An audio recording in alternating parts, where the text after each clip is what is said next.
got my first HR director role, I sought out more experienced HR directors for advice. I wanted to know how they shaped their priorities, what had made them successful, and which pitfalls I should try and avoid. Now, all of this happened a long time ago, and to be honest, I've forgotten all of the, no doubt great advice I was given, with the exception of one piece of advice that has stuck with me. It came from a highly experienced CPO of a large pharmaceutical company. His advice was, only focus on two things: get good managers in and bad managers out. Now, I think at the time I was a little bit dismissive of this advice. I was convinced that being a CPO required a lot more sophistication than that. And of course it was incredibly oversimplified. But with the benefit of hindsight, I can see that there was real wisdom in his words, and that if I'd had a bit more of a laser focus on that, then maybe my impact and that of my team would have been greater. When we consider all of the challenges that we face in HR, negative cultures or disengaged employees or the inability to attract or retain the people we need and so on, and then we think about all of the efforts and investments that we make to try and make things better, training programs, performance appraisals, engagement surveys, etc. If we focused instead on getting good managers in and bad managers out, wouldn't life just be a hell of a lot simpler? So if I had my time again, how would I refocus my attention away from compensating for poor managers to making sure that we had fewer of them? I think there are three things I would have done, or at least done better. First up, alternative career paths for single contributors. Now, it's completely natural that people should want to progress in their careers, get more status, more money, a bigger role. It's just a shame that managing real human beings nearly always accompanies that promotion.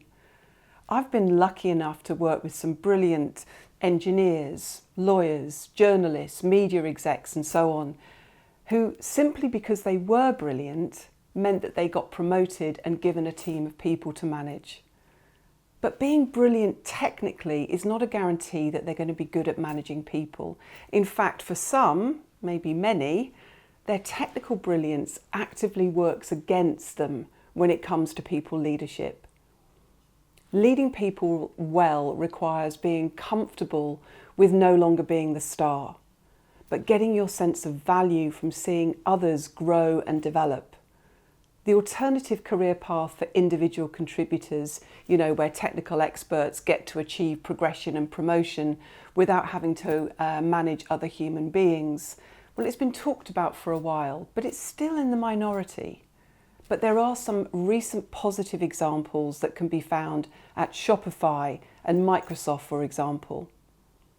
I also like what Johnson & Johnson do, where career conversations cater not just for the people who want to get promoted, but also recognise that you can still grow and develop whilst retaining your technical focus.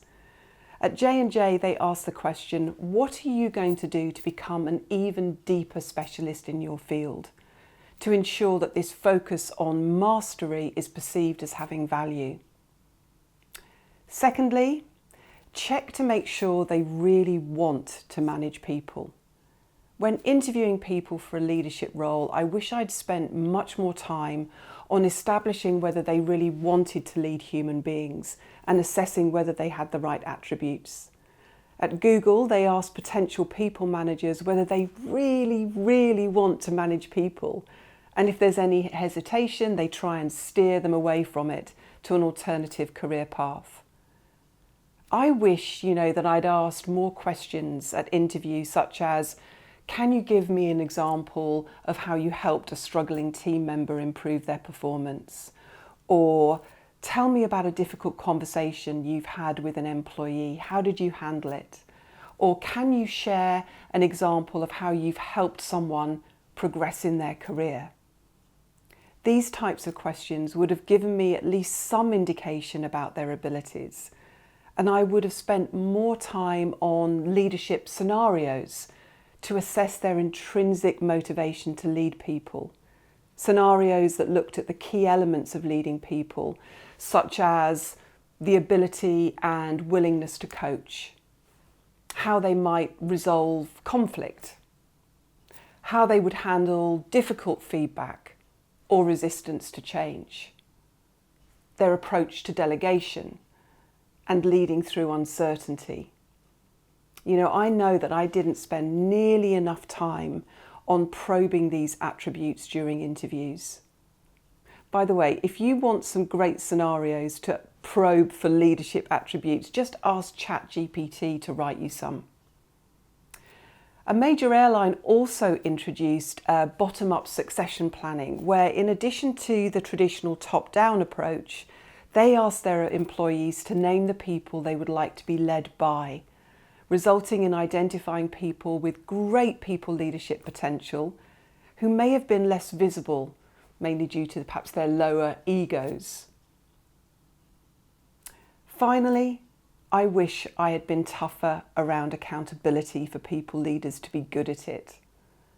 Instead of assessing them against a leadership competency framework, I wish I'd adopted the approach used by SAP or SAP, never know how to say it, who are very clear about the outputs they expect from their people leaders, namely coach your team, show appreciation, and lead with trust, and then using regular pulse surveys to ensure that their people leaders live up to their expectations. Leaders are used to being held accountable for financial and operational performance, so why not people leadership?